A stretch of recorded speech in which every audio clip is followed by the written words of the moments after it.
2019 VW Jetta revealed more tech, less Teutonic.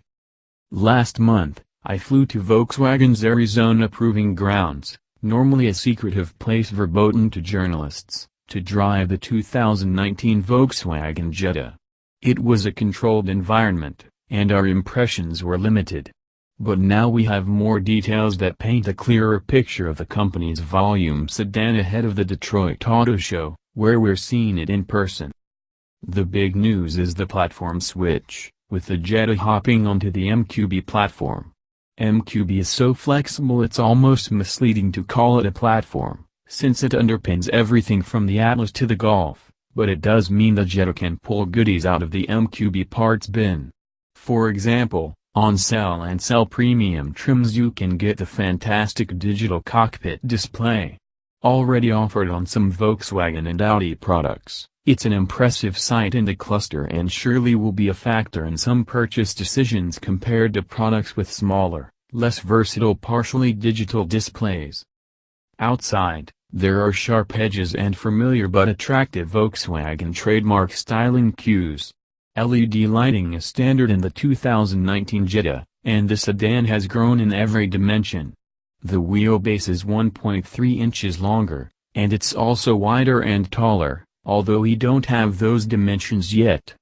In person, the camouflaged Jetta didn't seem enormous despite a nicely roomy back seat, so don't worry that it's jumped the size category or anything.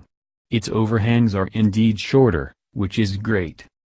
Unmentioned in the release but apparent at a glance, a high trim level prototype revealed an old friend, the torsion beam rear suspension, which was excised from the previous generation in response to critical feedback about the car's level of sophistication.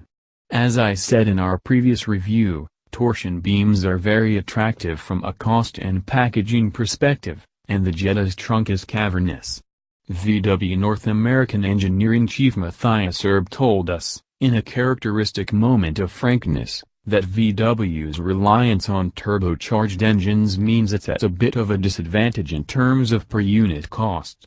Saving some money in an area that a typical commuter almost certainly won't notice isn't a terrible idea. Honestly. If this ends up on a future GLI, though, I reserve the right to complain. I was also told by a Volkswagen engineer on that trip that the company had gotten feedback from consumers that even the last-gen car, a very Americanized product for VW, rode too stiffly for many of them.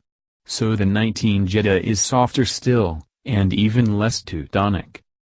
Speaking of turbo engines, the familiar 1.4-liter TSI engine is back. It's torquey, at 184 pounds-to-foot. Although its horsepower rating, 147, is mild. It's relatively uninspired, if powerful enough to get the job done. The prototypes we drove were backed up by an 8-speed auto. I wouldn't describe the powertrain as sporty even with the ability to put it in sport mode. Somewhat surprisingly, there'll still be a manual transmission offered.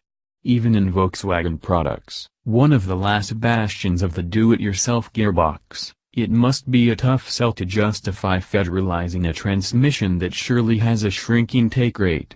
At least Volkswagen has insulated itself a bit by making it standard only on the base trim. The automatic is an option on that, and standard on higher trim levels.